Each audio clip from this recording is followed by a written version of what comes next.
यह वाकई हर आदमी के सपनों का खिलौना है। चमकता हुआ धातु का कवच, हाथ से बना शुद्ध सोने का मूठ, और सबसे घातक है इसके घूमने वाले पहिए की जादुई आवाज।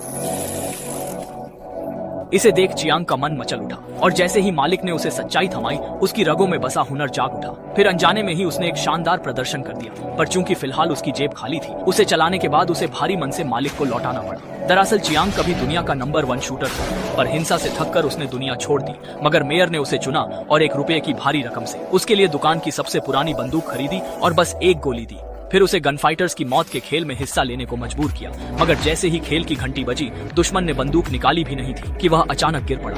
इससे पता चलता है कि चियांग की रफ्तार कितनी तेज है। लगा कि खेल खत्म हुआ, पर दुश्मन ने धोखेबाजी की। उठकर उसने चियांग पर अंधाधुंध गोलियां चलाई। तभी जान पर बनी देख, एक राहगीर ने हवा में एक गोली उछाली। पादरी ने फुर्ती से उसे पकड़ लिया और तुरंत बंदूक में भर दिया। फिर दुश्मन के गोली चलाने से ठीक पहले उसने सिर पर वार कर अगले दौर में जगह बना ली। और यह खेल दरअसल निशानेबाजों की मौत की लड़ाई है, जिसका आयोजन मेयर सांग बियाओ ने किया था। अंत में विजेता को किस्मत बदल देने वाली एक बहुत बड़ी इनामी राशि मिलने वाली थी। इसलिए भविष्य संवारने के लिए दुनिया भर के शूटर वहां पहुंचे, जिनमें कुछ खूंखार अपराधी भी थे। मगर डेनिम पहने एक खूबसूरत लड़की सबसे अलग थी, जो यहाँ सिर्फ सांग बियाओ को मारने आई थी। दरअसल शियो मई पुराने मेयर की बेटी थी। जब वह छोटी थी तब सांग बियाओ ने सत्ता के लिए उसके पिता की हत्या कर दी थी। अब बड़ी होकर हुनरमंद बनी शियो मई ने बदला लेने का फैसला किया। मगर सांग बियाओ के इस खेल का असली मकसद नंबर 1 शूटर चियांग को रास्ते से हटाना था, क्योंकि उसे लगता था कि जब तक वह जिंदा है वह खुद हमेशा दूसरे नंबर पर रहेगा। पर वह यह नहीं जानता था, समान लक्ष्य होने के कारण कियांग और शाओमेई ने पहले ही हाथ मिला लिया था। कई मुकाबलों के बाद फाइनल में पहुंचते ही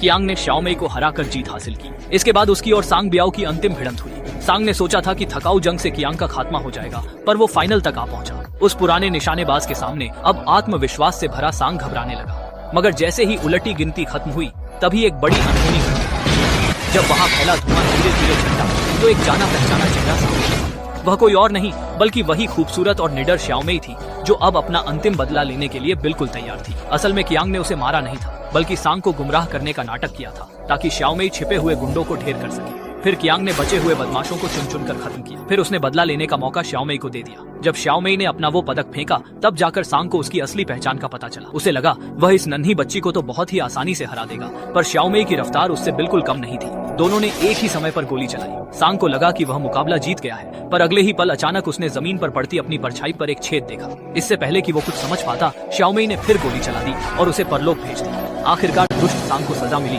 और शाओमेई का मकसद पूरा